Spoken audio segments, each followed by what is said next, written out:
Are we live or are we on Zoom? Do you understand my confusion these days? It's better now, but it used to be that we weren't exactly sure where we are. No, because I see all of you, but it could be that I have you on gallery view. Two of you, please unmute yourselves so I can hear your laughter. Now, the rest of you, please put yourself on mute so I can hear their laughter, okay? Now, on Zoom, what we do is people on Zoom can sometimes share their screen. It'll be over on your left side. People usually share like handouts or photographs or diagrams. I'm sharing basically black draping. And if there was someone here, I would share them with you, if there was someone here. So if you remember, it's not that long ago that everything went to Zoom. 20 to 30 times more use of Zoom once COVID hit. And meetings and education and even events. Some of you probably attended weddings on Zoom. And I know a couple, Bob and Sandy. This is back in 2021, October 2021. They were engaged.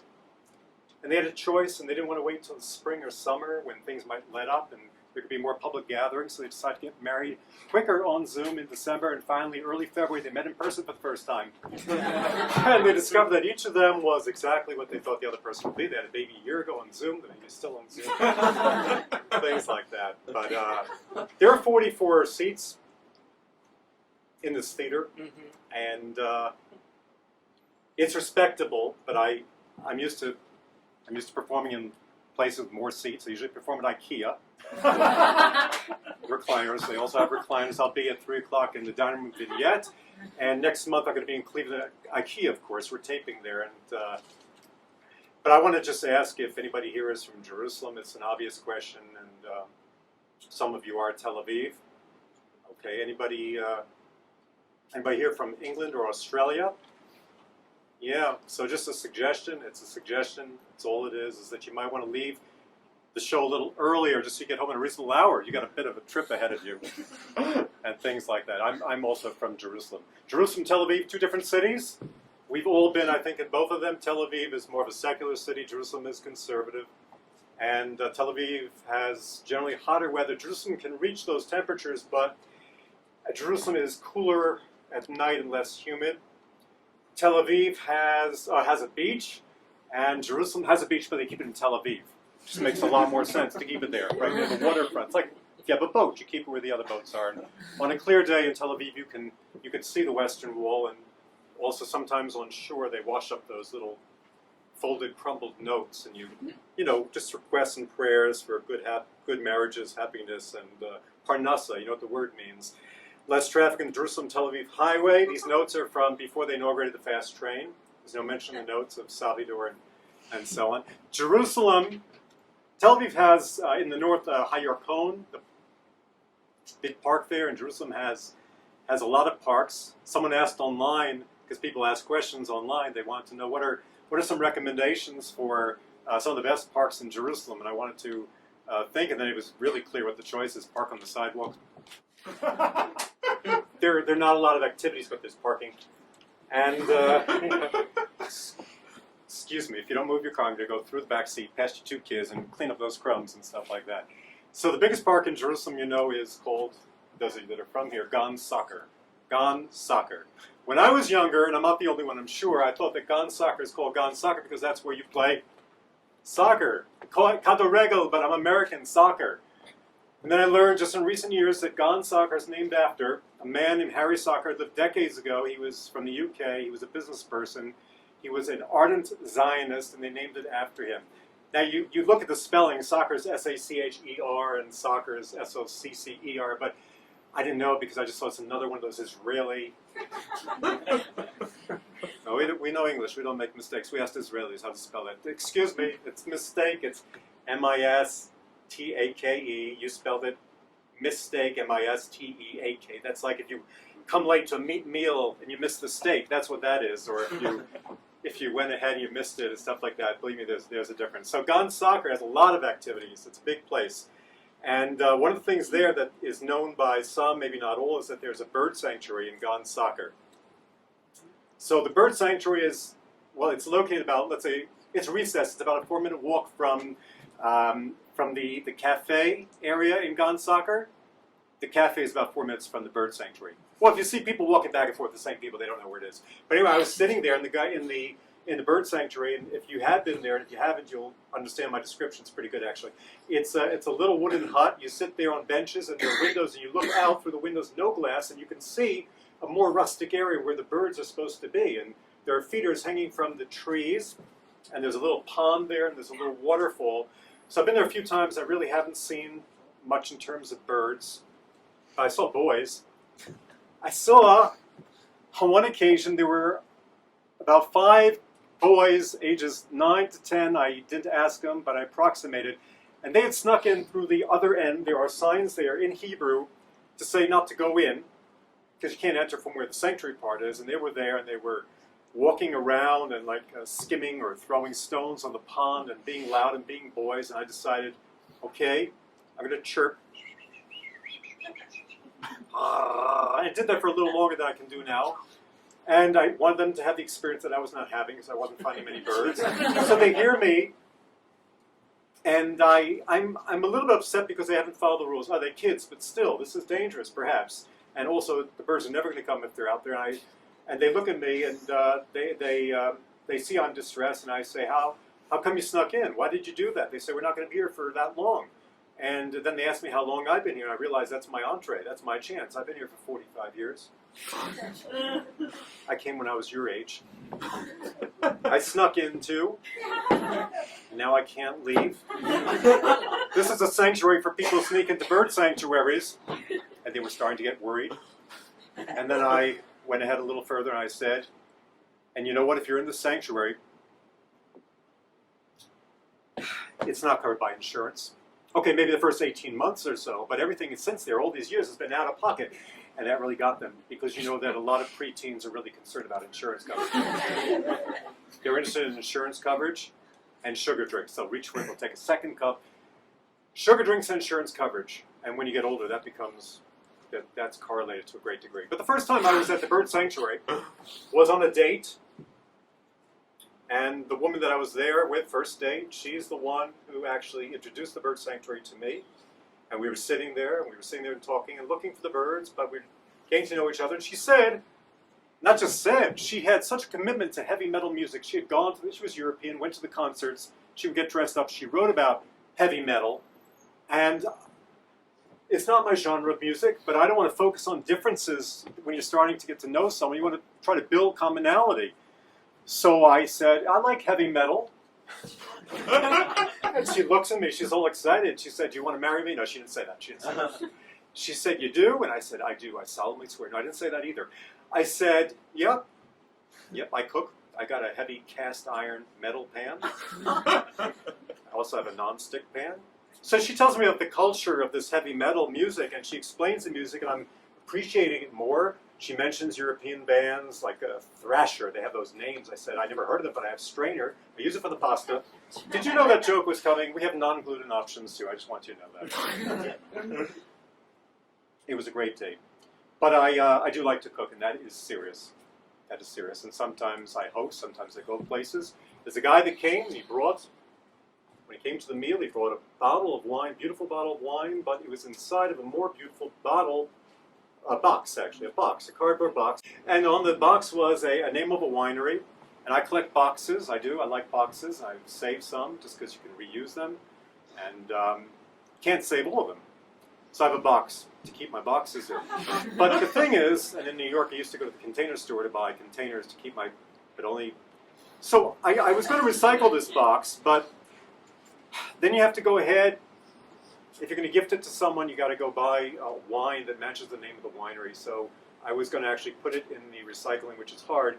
But I decided, no, I can keep it. And if I'm ever invited to a Nazarite family, hi, thanks for hosting. Here's a box. Because I know not to bring wine to a Nazarite family. I know. So when you go to a Nazarite family, you bring, and I did. The other thing that we bring sometimes when we're invited somewhere, I picked it out, it was really colorful, but I didn't know that their 8-year-old daughter is allergic to flowers.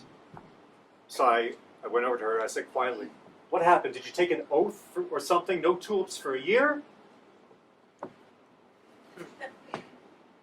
No oath. You're a nicely dressed audience. You obviously knew it was going to be a good show. we dress according to our expectations, stuff like that. But fashions do change. And sometimes I feel like I should go over to people with ripped jeans and tell them I'm a tailor. My shop is 4 blocks away. I'm doing community service. It's free. The judge said I have to do community service because I kept telling people about their ripped jeans and things like that. So you look at old photographs, though, from the 1930s, 1940s, and every time I see them, I'm always in wonderment why all the people are dressed only in black and white. It's okay, though. You know, and time just moves along, so you all know that. You learn it when you're older. You look back, you see how many years you have ahead of you and stuff like that. You gotta just take those opportunities, and you know that phrase, carpe diem? Carpe diem, you've seen the motivational posters, maybe in a workplace or something like that. It means seize the day, which means literally seize the moment, carpe diem. And those signs are up there, and they're supposed to motivate you. I've seen signs, actually. One sign comes to mind where it said only carpe, and I realized someone seized the diem. Then I saw a sign that said diem, and I realized someone mistakenly seized the carpe, and I wondered, what if they seized both? There's nothing here to inspire us at all. I ride the bus, and where I live, there is an educational program which attracts students from many places, but a lot of them come from Brazil. They speak Portuguese. And so they're on the bus and they're talking in Portuguese. It's very similar to Spanish, but not exactly. And I was there sitting down, and someone asked one of the girls, late teens, maybe 20 years old, they asked her how to say I intend in Portuguese. She said, eu pretendo. And then I chimed in from my seat, just 2 rows away. I want to be helpful, and I also want to have a chance to be part of the conversation, suggest something. I said, how do you say I intend to play Nintendo? I said, it must be eu pretendo Nintendo. It's actually eu pretendo jogar Nintendo. Eu pretendo jogar Nintendo. And you know what? If you want to play Nintendo with Fernando, you'd say eu pretendo jogar Nintendo com Fernando. Eu pretendo jogar Nintendo com Fernando. So if you're going to be traveling in Brazil, Portugal this summer, early fall, and you want to get around with more ease or impress no one, you just say eu pretendo jogar Nintendo com Fernando. And if you think it's hard, like hard to remember, it's not. You just try to remember. You just try to remember that it's there in the song from something in the sky. What's that? Sky that night, the stars were bright. Fernando, right? The other song. Eu pretendo jogar Nintendo com Fernando. I'm not going to sing the rest of it because of licensing restrictions. But if for no other reason. I think that ABBA, the group, should get back together, have a reunion concert just so they can sing that song. Do you want to hear Mamma Mia? Just one? Okay. We get a lot of email, a lot of it's spam. And listen, I'm a nice guy. I like to meet new people. I just don't have time to write back to all of them. I don't. But I don't want you to delete all of the spam or phishing emails that you get. I don't want you to delete them because some of them might be your lucky day. I mean, a lot of money. Like those inheritance emails. You know those inheritance emails? I'm writing to you about an urgent matter. $2 million has been left to you by the Prince of the Island of Nauru. Things like that. Don't believe it, don't fall for it. I've met the Prince of the Island of Nauru. He's not worth more than $500,000. These phishing emails are clearly inflated. You know there's a medrash. You're waiting for me to mention medrash. There's a medrash that before a baby boy or girl is born, it has 30,000 emails in its inbox. And just before it's born, the angel touches it on its lip and they all get deleted. It's just a medrash. It's just a medrash. Probably some of those are still left over. I still have emails from the second trimester, I do. When you choose an email address, though, that is something that, and we've had sometimes multiple email addresses at the same time, but people put thought into it. They want their name. Sometimes it's they want something that's based on their career, like accounting guy ad, or where they are in life, like Sabi and Safti, things like that. Don't have that if you're 13 or 14, please. No. So I was trying really hard, stay with me on this one, to get a certain email address, a Gmail address, and people wonder, well, you can't get a Gmail address? Not the one I wanted. I wanted gmail@gmail.com. Someone took it. Someone else clever out there took it. So why did I want gmail@gmail.com? So I could talk about it tonight? No, not at all. Not at all. I wanted it because I figured that if someone was intending to send an email to a specific Gmail address, and made a mistake, I'd get the information. And it could be important, it could be secret stuff, it could be valuable possibly. I'll give you an example. Like, let's say there's someone who works in commodities and knows certain stuff that we don't know yet, and they want to send an email to getfuelpricesinthespring@gmail.com, and mistakenly, for whatever reason, they sent it to gmail@gmail.com. Then I would be able to plan air travel ahead of time and save some money. That's one example. But I think there's a more poignant example, and I think you'll agree with me. Let's say there's someone, a governmental official, and he or she, or both, they have access to certain lists that we're not supposed to have. Like, let's say someone is sending the latest updated list of CIA agents _2023 @gmail.com, and mistakenly he sends it to gmail@gmail.com, and because he's tired or there isn't any oversight or it's too much sugar drinks, I'm not sure what it is, I could be getting this list and just to look at that and have it. I'm not going to sell it to anybody, honestly. I'm not going to give to a foreign entity, but just to have that list, I might see people there that I know. Like, there could be people there who, even on my block, like Suzanne, she's been away a lot. She says it's business trips. She asked me to water her house plants, but they're plastic. That's a giveaway. And then there's a guy, Dennis. He lives just 3 houses away. It's a Tudor house, and on top of his house, you have 3 satellite dish antennas. He doesn't watch sports. He doesn't like America's Got Talent. Something's up. Something's up.